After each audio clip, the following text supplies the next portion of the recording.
Hey, hey, hey.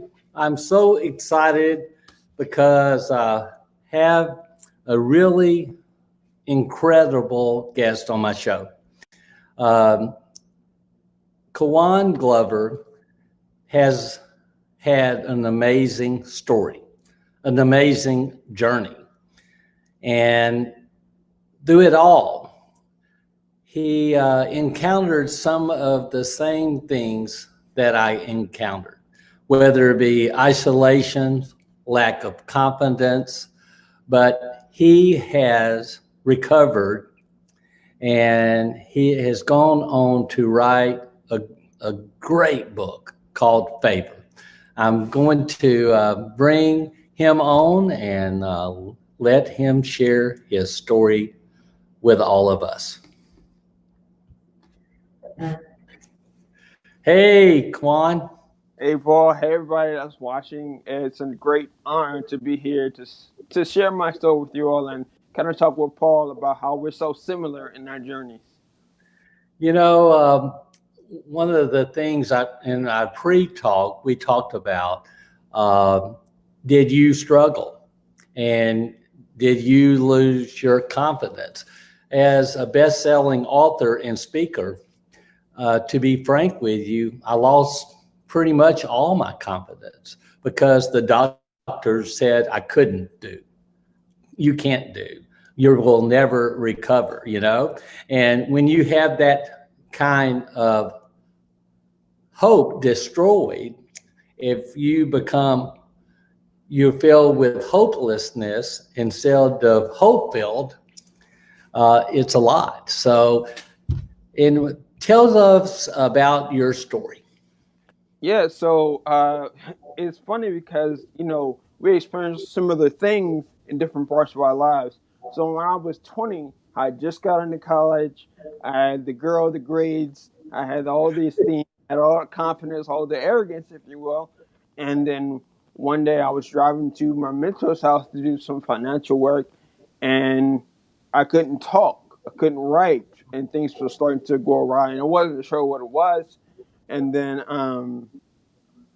I went to another doctor, and that doctor sent me to a hospital. The hospital did a CAT scan, and then they sent me to another hospital, and they did an MRI. They found something called a cavernous malformation, and I was like, okay, well, fix it. And I went back home to my Exactly. Fix right. it. They tell me all the scientific terms, all the medical terms. I'm like, yeah, I don't know what that means to me, but if you go ahead and fix it, that'd be great. I'm, So I'm sorry to laugh, but I understand. yeah, it's frustrating when I look back on it now, but at the same time, I would if I didn't have that story, I wouldn't be here. So I went Exactly. home for a couple of days. Symptoms got worse, so they actually had my first brain surgery on August 15th, 2014, and that's when they decided to remove that whatever that was in the back of my head.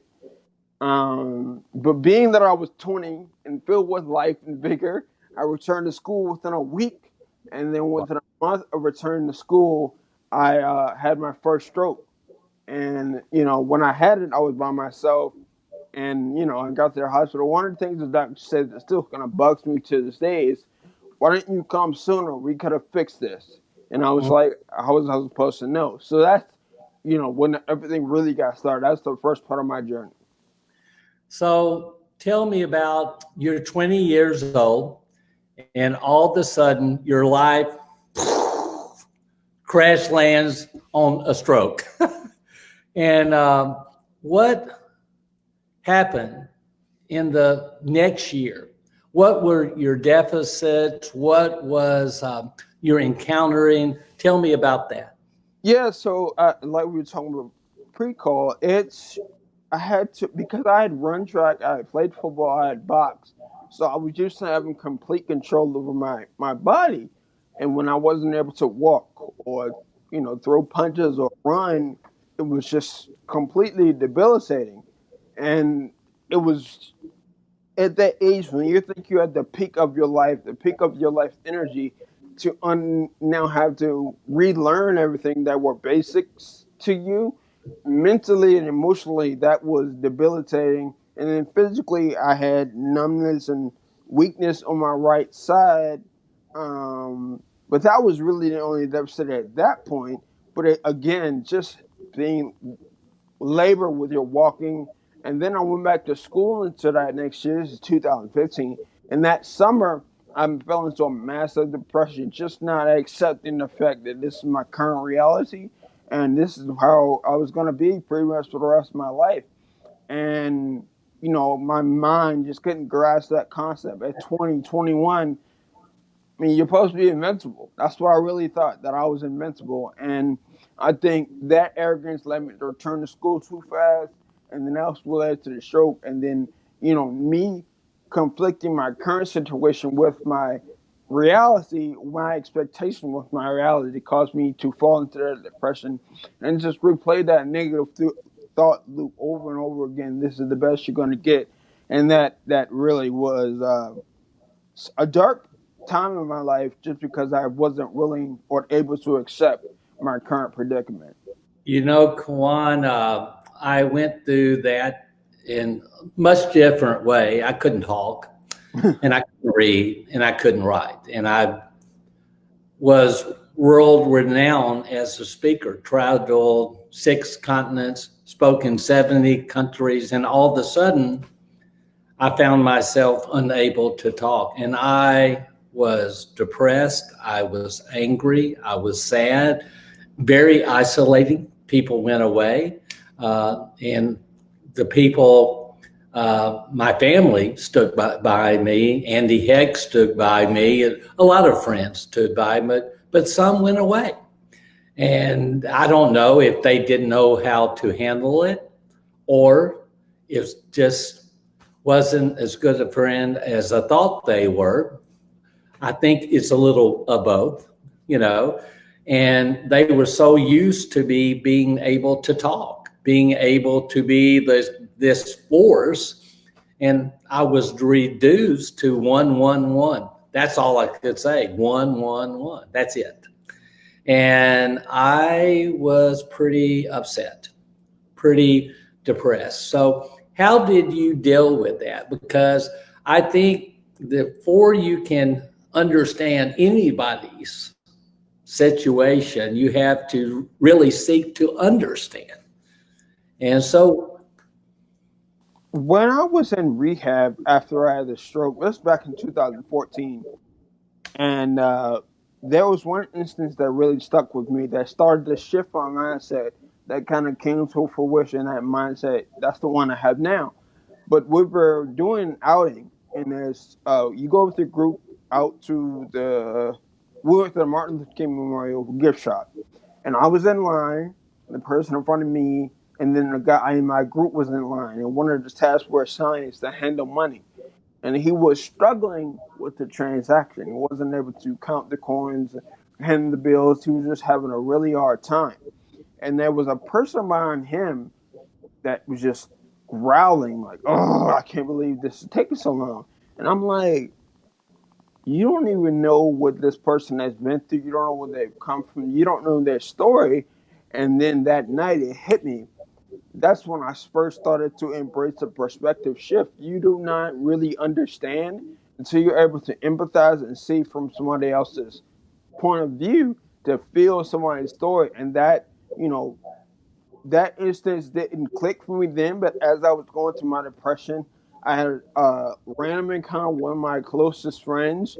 He stumbled into my room drunk one day, gave me a hug, and said everything was going to be okay. And then that instance in the outing with the guy and the person, although started to combine to, you know, you are going through something hard, but you're not alone. And that yeah, isolation really is the kicker. And a lot of people don't understand it's not all the time the physical symptoms, because like you see that you've been able to tap into neuroplasticity and really recover from something they told you would never recover from. And I'm exactly. able to walk again and write again and things like that. But it's really the mindset that you have to cultivate. And I think just about knowing that, okay, it's gonna be okay as long as I get around the right people, as long as I do the right things, as long as I speak positive to myself and keep working on it. And then, soon after that, I got an internship, and I met a woman that's one of my, biggest supporters today. Good. So that was a hurdle I had to overcome to get out of that depression. So let me ask you this: how much self-talk did you do to recover? I use affirmations all the time. I believe in affirmations. I believe in planting your positive seeds in your garden.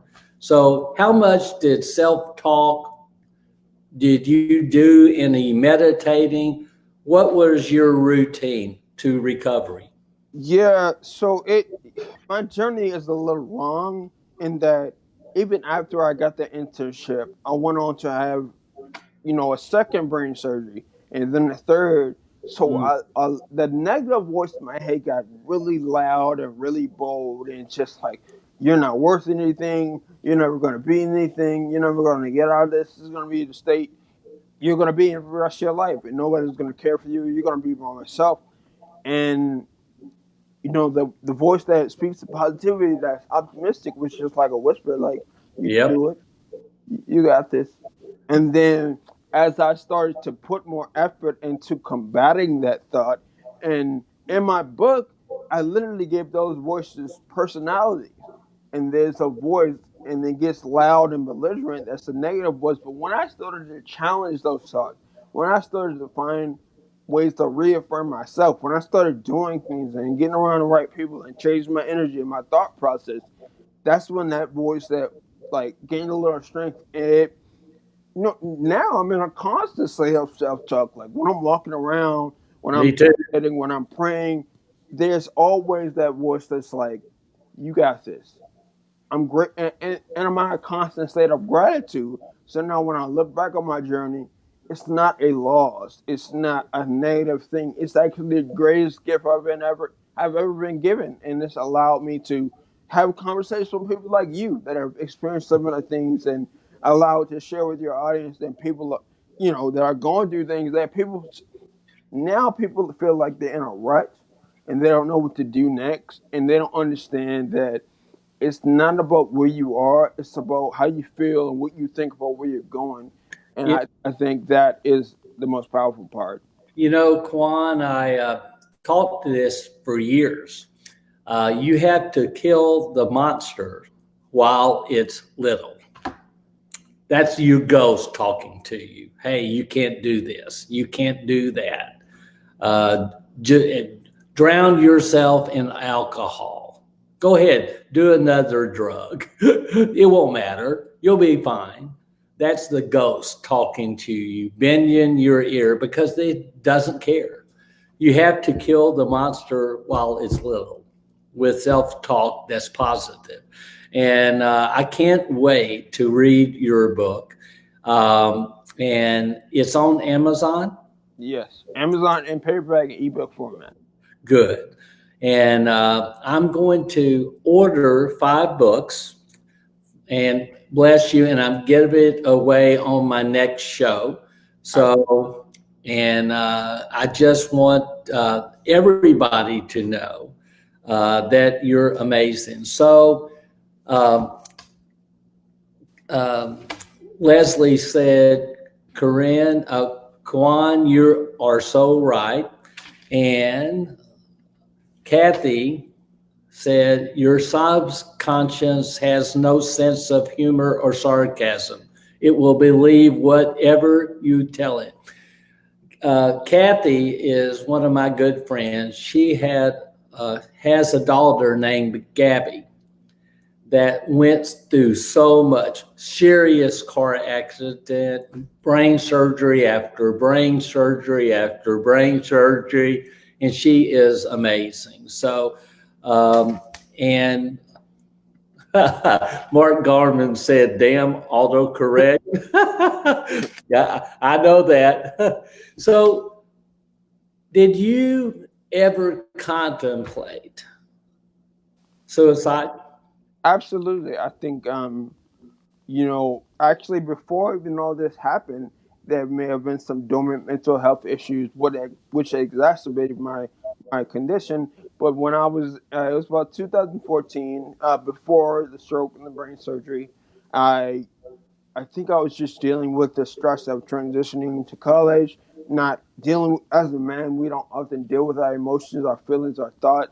That stoic mindset, the mentality, and I was Yep. falling everything in. So I think it was the fall, or maybe sometime in that time frame, where I just decided that I was done. I had enough, and I just was like, "This is it." So I decided to walk in front of a car, and one of my closest friends, Chris Steer, and I talked about him in the book. He actually grabbed me and physically saved my life. So that was the first time and only time I actually attempted, but it was the first time I considered it. But as this whole event go on, even up until this year, there were instances. I found out a term called passively suicidal. When you're constantly Mm. contemplating your death, you're not actively pursuing it. But you're thinking about, if I died today, it'd be okay. It'd be fine if I died today. And there was an event after, no, this is before my third surgery in 2016. I had gotten really addicted to Percocet, cough syrup, and different pills. And after I decided to kick them, I went cold turkey. Wow. And when you About that. Yeah, and when you suppress that pain and you stop whatever's suppressing it, it comes back to you full force. So I just wasn't emotionally and mentally prepared to handle the worst of which came back. And I just thought, I'm tired. I'm tired of fighting. I'm tired of it being over. I'm tired of living like this. I just wanted to stop. And again, people came and galvanized around me and saved my life.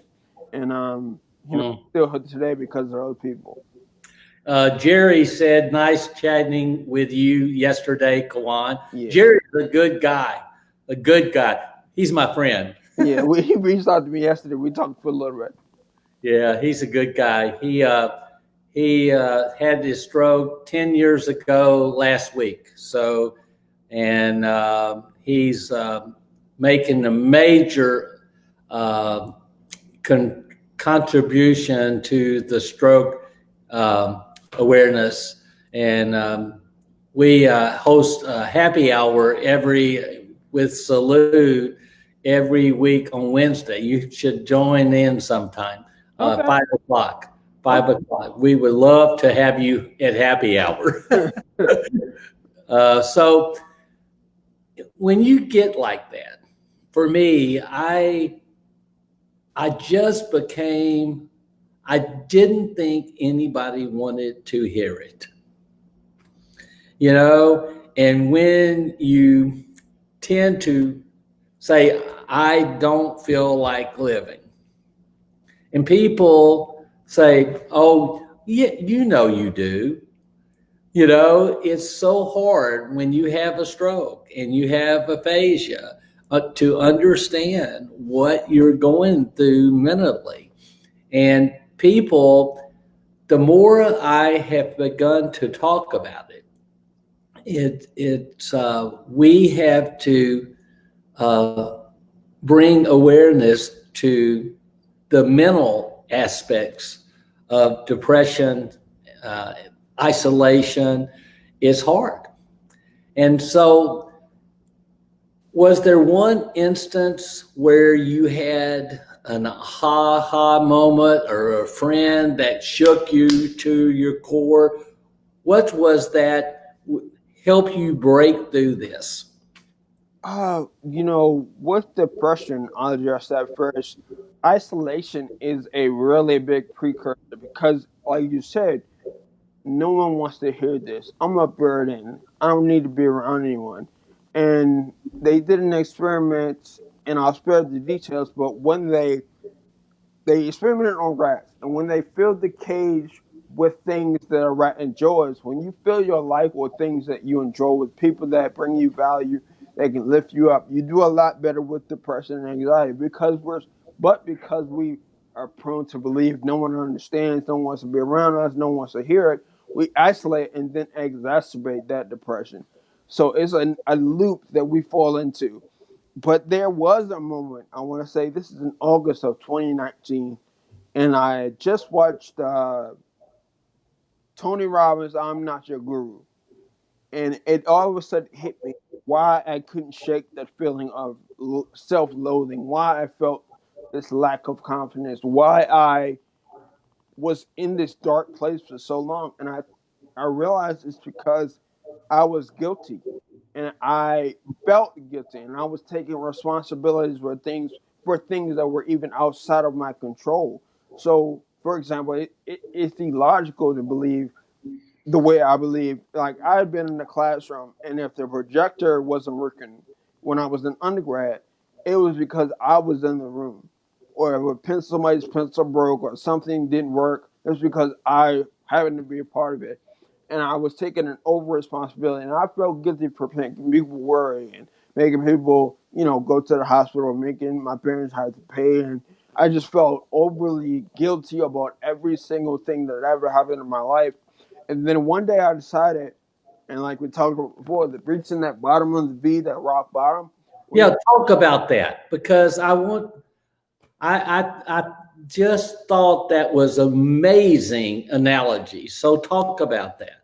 So, when you look at the mountain, two mountain ranges, and in between that is the valley, and that's the low point. And everything about me and what I do now is to bring people out of victimhood into victory. Hmm. And when you look at those mountain ranges, from afar, it looks like there's a V in the middle.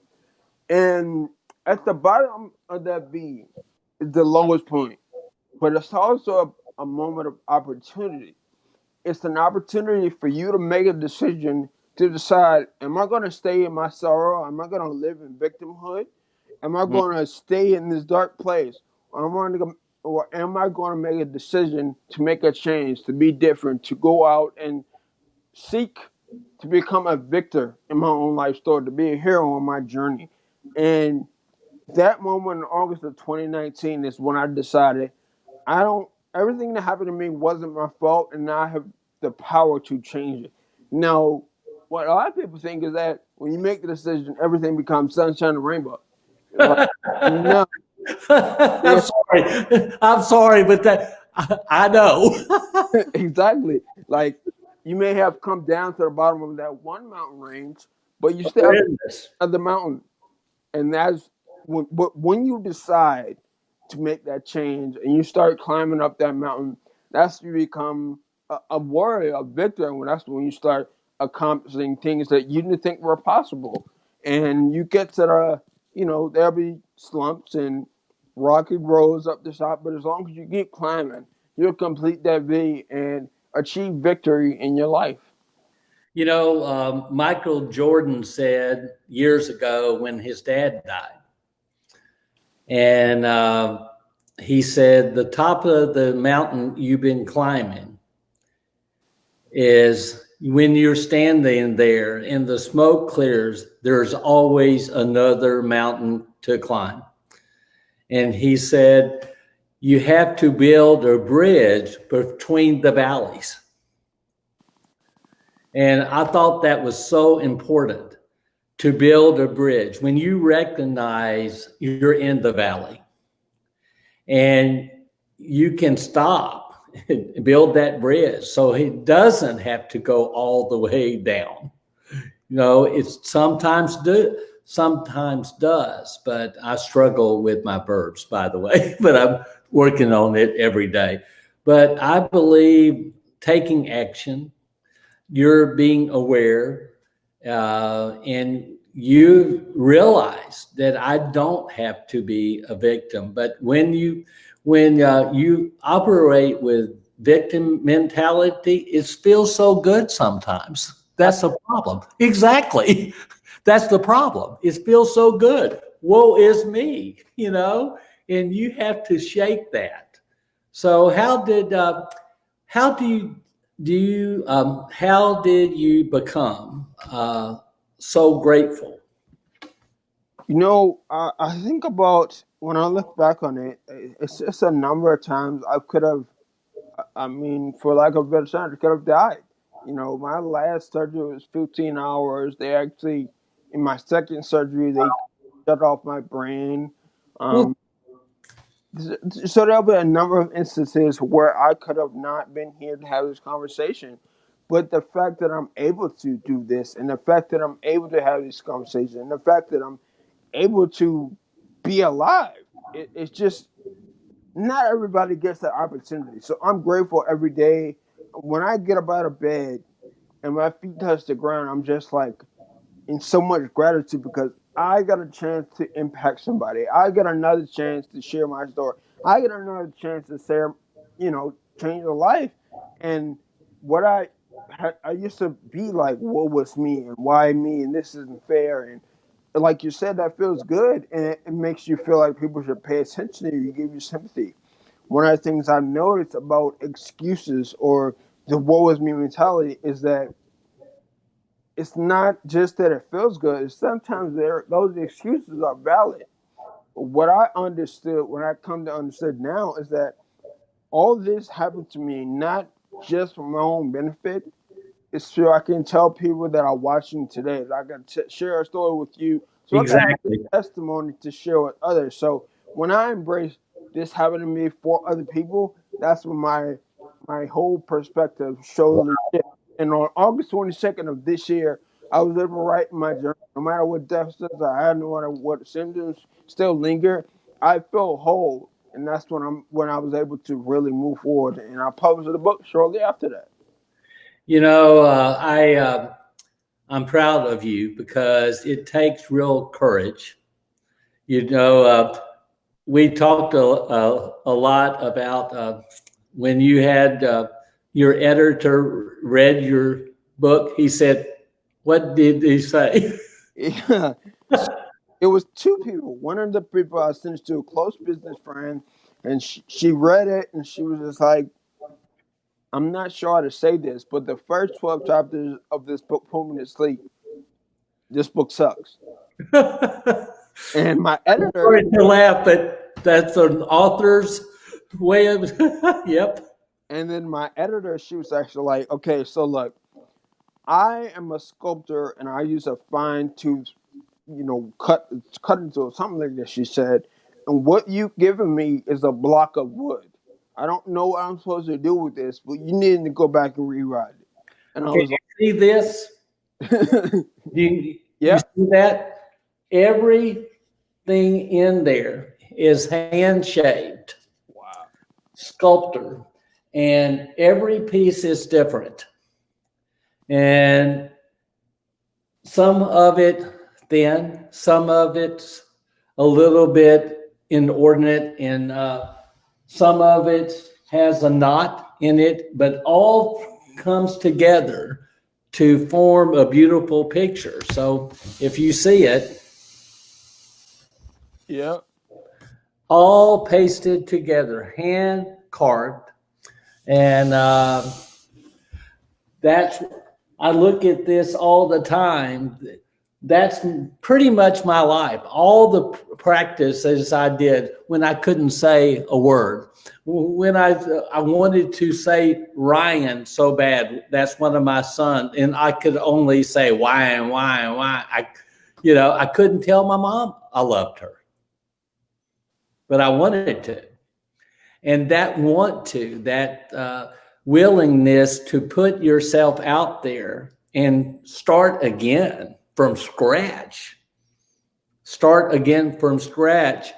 And I just, my mom gave me my inspiration when she told me, you can do anything.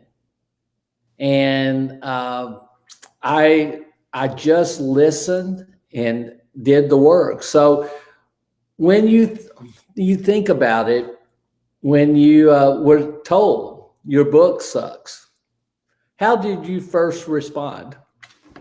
Again, when I first heard that, I'm like, this is my life. Like, my life sucks.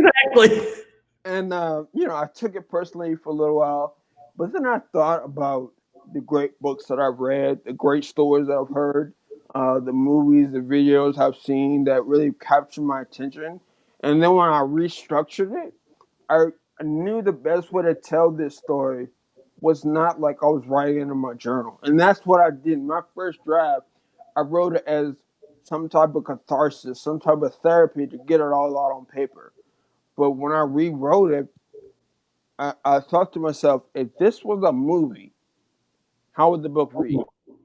And then I started writing. And, I don't think I mentioned this before, Paul, but there is still a lack of dexterity in my right hand and a lot of deficit on my right side. So another challenge that I had to overcome was typing my book with one hand. And Wow. when I didn't even realize, I wrote about it in the book and I didn't even think about it anymore until my grandmother brought it up and said, you wrote a 234-page book. With one hand. And that's when I knew that, like like like some of your audience has said, God has a bigger plan for me, and I really believe that. So I put it all on those pages, unfiltered. I put my journey out there, and I started a business in 2019 where I'm looking to, bring those people that fall into a dark place to bridge the gap between the darkness and the light, to find that light in the tunnel, to bring them out of victimhood into victory in their lives. And I wrote this book, and it's a memoir of that time in my life, but it's only the first part of my journey. And I'm still learning about myself and what this means and who I am as a person, as a man, as a human being every day. But I am grateful nonetheless. Well, I'm grateful for you, by the way. And I wanted to tell you, as an old man, I'm 63 years old. I have 5 kids, and I only have one of them that's younger than you. So, all older. I just want to tell you, you have time. You have time. And you have time to work on yourself. But one of the things that I would tell you, we only have 86,400 seconds, the time in the day. We got that one gift, 86,400 seconds. And if you look at it, how many moments, how many minutes, how many things are you going to embrace? And how many things are you going to share? How many things are you going to be open, candid, and honest about your story? Because if you do that every day, if you greet people with love in your heart, kindness, joy, uh, you'll make a profound difference in this life. I believe you were. I tell everybody this: you are someone special, because you are. God painted a wonderful masterpiece when He painted you. There's no one like you on this earth but you. And you just have to take that authenticity, that genuineness. When Mary told me about you, first thing, and she got in touch, she said, "You're gonna love this guy." I said, "I love everybody, but you're gonna really love this guy." And I knew when I first read your story, uh, I would like. One of the things I'm started a stroke speakers bureau and an aphasia speakers bureau to give audience to people like you and me. And we're going to, God willing, we're going to have our first retreat next spring. I would like to invite you to come and speak. I would love the opportunity. That means a lot to me. I mean it. I would just love to have you there, and it's going to be an amazing time. Courtney, my good friend that had an autoimmune deficient, she was been on my show. She edited that first video that she did as about 20 million views, by the way, with her nose. Wow. With her nose, she was completely paralyzed. Courtney Runyon, if you haven't looked up her story, you need to. But let me see. Oh, Marina says, I'm not old. But okay, Marina, I appreciate that. My kids say that I am. So I miss a lot of these shows due to my crazy schedule. I'm so glad I didn't miss this one. See, you made a difference, and so grateful. And live, love, laughter, and don't forget to smile.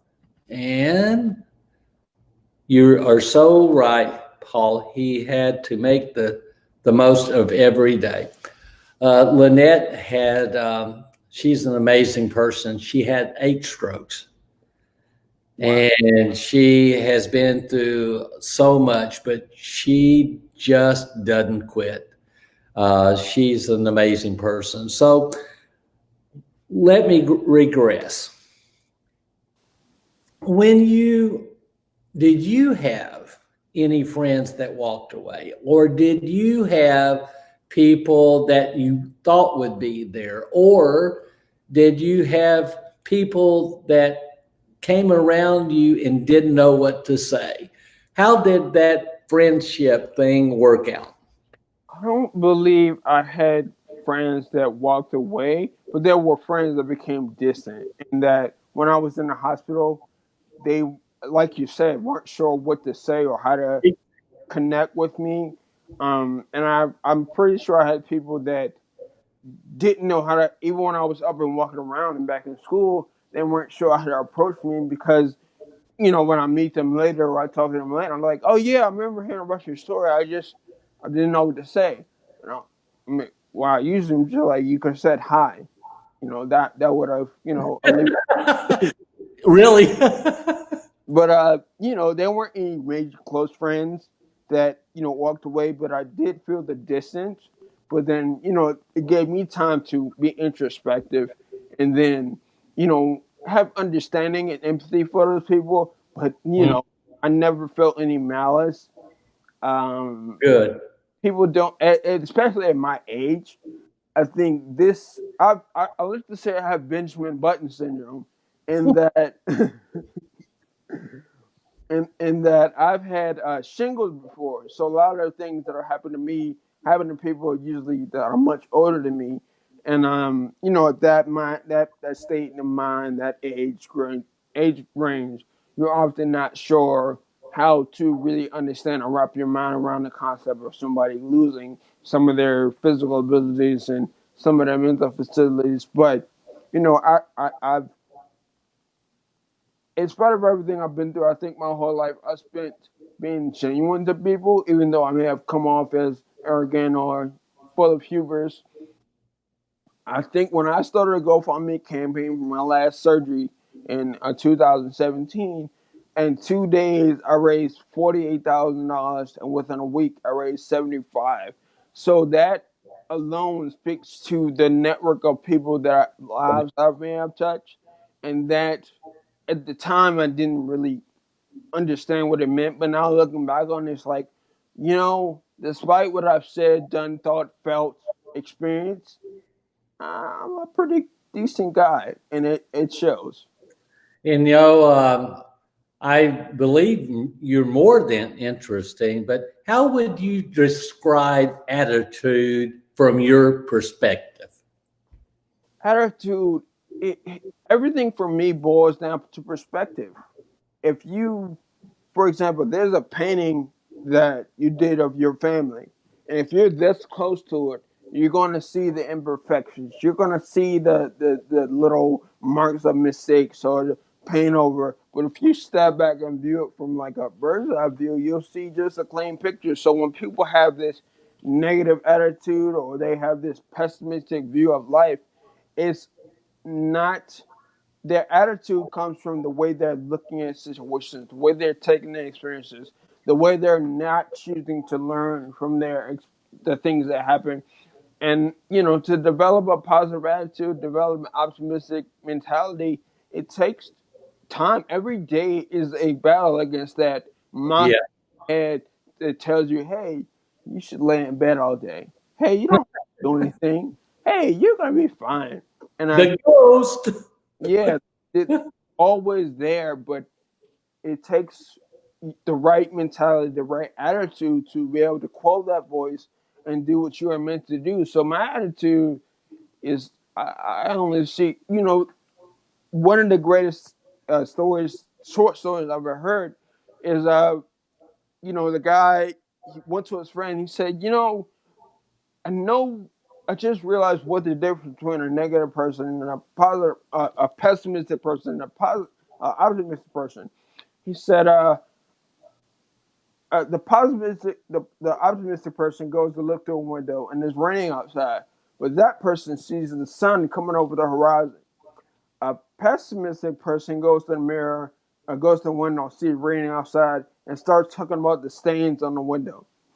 I always see the sun over the horizon now, and that glass half full perspective on life gives me a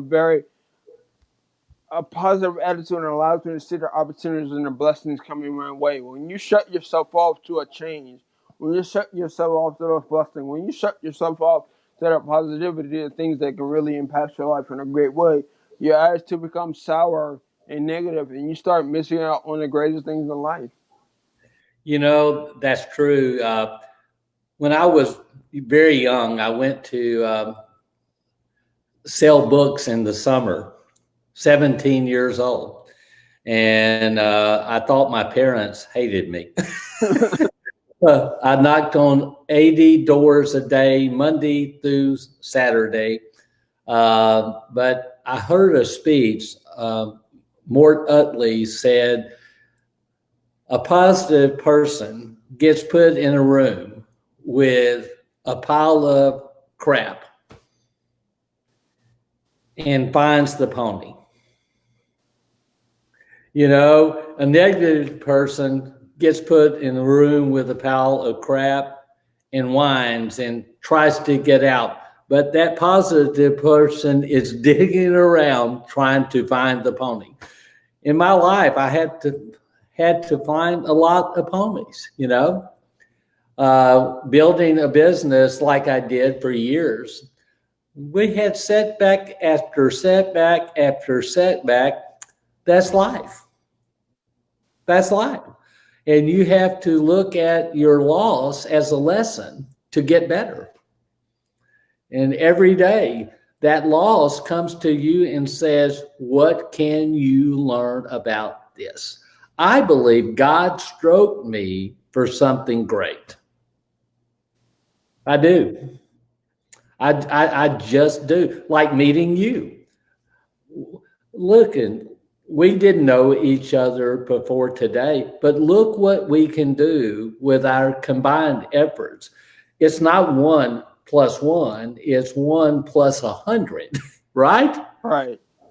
And people don't understand when no one knows more than all of us together know. No one can do more alone than we can do together.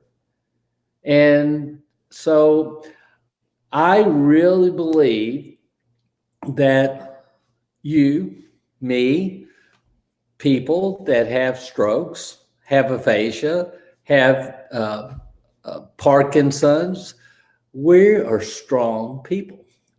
God picked us to do something good, to do something great. I know you already are. I can tell just the look in your eye. I can tell. And you have that spark, that spark that that you know, that you know. That's a good thing. So,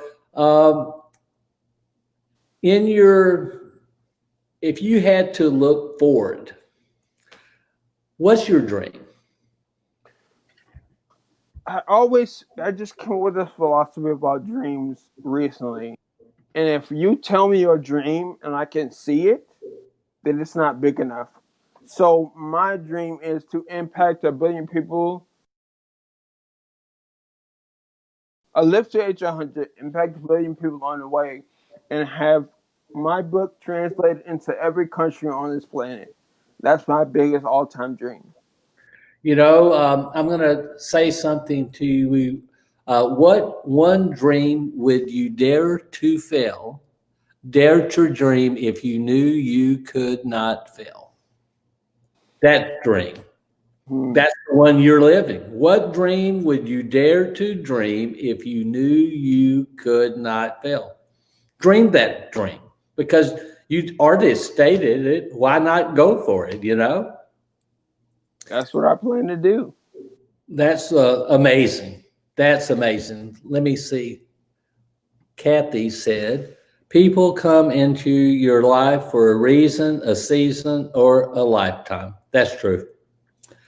Not everyone is meant to be in our lives forever. So it's okay when people are, when they don't say it just means the purpose in our lives has been fulfilled. And Marina said, so true, but not family. I'm surrounded by more positive people and great joy and more positive energy. We are warriors. I believe that to be true. Dreams come true. If you dare to dream, they do. And Leslie said, I love your dreams, Kawan. Leslie is an amazing person. She is a yoga instructor. She teaches yoga in her wheelchair every Friday. She Wow. didn't let her let the stroke stop her. She is an amazing person. That's her book, and I just love Leslie. So one other thing that I wanted to tell you, I believe optimism is an intellectual choice. To choose to be optimistic, that's an intellectual choice. So how did you find the optimism? How did you find when you had dark days, the optimism to continue? I know when you look out the window, what you see, the sunrise over the sunset. But was it always that way, or did you find it through this stroke, through this discovery process? I would say, Paul, it's a combination of two things. It was a lot of introspection and self-discovery and understanding, being more in tune with who I actually was becoming and life in general, my faith increasing and things of that nature. But it's also, I have a sister. She's turning 13 in a couple of weeks, and I dedicated the book to her. Oh, So, you know, when I knew things were failing in my life, when I felt like decline. Okay. when I was in those dark places, I just knew I had to make it about something bigger than me. And when I thought, oh, she grew up, and if I quit, or if I gave up, or if I succumbed to the darkness, she wouldn't have anything to look forward to. So it was the whole life experience, Wow. but also dedicating my purpose of moving forward to someone bigger than something bigger than myself, which is always someone else. And I think those two things combined help me get to that optimistic where I can see the sun clearly, even on this cloudy day. It's amazing when you dedicate to someone else that you really do love and mean it with all your heart, how it changes things. When I had my stroke, I was in the back of the air ambulance and just my mind was running rampant. Did I tell my kids I love them enough? if I lucky to live, I'm going to tell them more. Was I good son or not? My life flashed before my eyes, and I dedicated myself to having so much more faith, so much more that I journal all the time. I've been journaling since I was 17 years old. And I ask two questions in my journal every day. What did I learn today? And what did I give today? And when you can learn something every day and you give something every day, that's a day well spent. And it just makes all the difference on earth to learn and give. And one of the things I wanted to ask you, where did discipline and routine and habits come into play for you? For me, I am naturally disciplined. So when I decide to do something, and it just gets done. And routine for me is what keeps me grounded. I think it's so important to not have that thought entry, allow your mind to wander in the morning. When you have a set routine, as soon as my body gets up, I'm like, I'm on it. I'm on the routine. I'm not thinking about things that I have to do or didn't do or whatever's going on around me. I'm thinking about completing my routine. And that helps me stay grounded, stay rooted in the now instead of drifting off into the past or worrying about the future. I think having discipline in all areas, having discipline in your life is the best way to have freedom. Because if you're disciplined in doing things, you make room to do a lot of other things. So discipline, You ever see the movie Lean on Me? yep, I love the principal walked into the gym and he said, discipline is not the enemy of enthusiasm. It's patriarch. And I believe that to be true. I love that. absolutely. I mean, without discipline, you could fall into disarray and then you don't have room for other things. So I think discipline is the precursor, the patriarch of freedom. Yes. Wise words coming from a young man. uh, you're profound in your insight, Kawan. Thank you.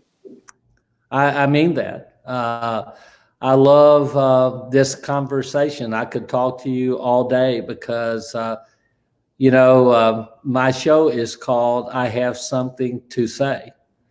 And you do have something to say. And I believe your dreams are going to come true. I believe that.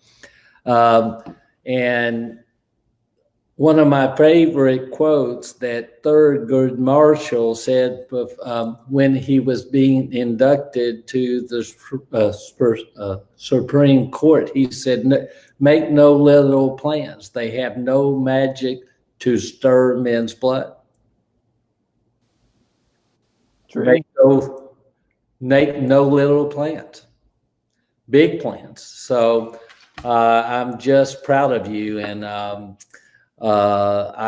really glad I got to have this conversation with you. And Quan Penny said, Quan, you have touched me today. Thanks for sharing your story. Thank you for listening, Penny. Wow. And I am so glad I did not miss this show. I cannot wait to read your book. Good luck with your future. And Amanda said, very smart young man. I think you developed a lot of fans on this day, and I'm really glad. So I have to ask you a couple of more questions. Are you planning on doing a documentary or TV show? Or I know you have big dreams. Tell me So about it. yeah, it's funny that you say that because I've actually started writing my own script for the book, my own theatrical version. Hopefully, this could be along the lines something like Pursuit of Happiness. Uh, Yes. if I had the capability and the equipment to do it, I would definitely do a documentary. And that's not because I want to be a movie star or I want to be famous. I simply want people to hear this message and inspire hope it changes in time, or people are giving themselves to this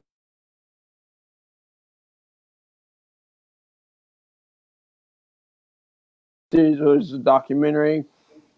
I just want people to know that hope is still very present. When you look at a candle and when it starts to go dim, there's a last little flicker of light. I believe my story is that gust of wind that causes that flame to reignite, and that's what I want to be to the world. Well, my mission is hope is on the way, and I believe that to be true. By the way, have you come across Yvonne Kent Pateris from Nope. Athens, Greece? She writes wonderful poetry. She was Oh, you have her on definitely, before. I'm telling you, one of my best friends. I'm so proud of her. Um, she's saying hi from Athens. We just had somebody say hi from London. So we got that's Mike Peters. And listen, wow, that would be awesome. Can you imagine all the inspiration you would give to people and show how you survived and came back? That is true. And yes, salute. Hope is on the way. We say that all the time. One other thing, Kawan, tell them if you don't mind, put in the show notes when we finish the link to your book, please. I'm going to order 5 copies and get it away on my next show because I want to give you to someone else as a gift because I believe you're going to inspire many people. Thank you. Thank So, what? How much did faith get into your journey? you. I didn't really tap into my face. I'm starting to now. But the reason the book is called Favor is something my grandma said. She said, "Favor ain't fair. It's just favor." Wow. And when you look at Yeah. it, we look at the things I've been through and the times I avoided. That there was an instant in my second surgery. I had a dream, and in that dream, I woke up. I was wearing a hoodie and a jean jacket. I'm throwing punches. Everything's back in this right place. Everything's in order. My body's working fine, and I'm in this white room, and I don't know where I am. And then I kind of look around, and it starts to rain, and then the rain is black, and I stick my hand on. It's not touching my hand, and then I start to float up. And as I'm floating, I'm watching it from point of view, and as I'm watching a painter's canvas. And when I get to the top of that canvas, there's like a hand that pushes me down, and everything goes in reverse. And it says, "The last thing I hear before I wake up, you're not done yet." And I think, you know, that is just one particular instance where God had His hand directly in my situation. So when I think about faith and favor. Like to do some of the things I've done in my life, like picking up and going to North Carolina without any real help, or stepping out on to take it, like jumping on these live calls and sharing my story. That wasn't just something I just did. That took faith. There Yes. was something when I talk to people, I don't write things down. I don't have points to talk about.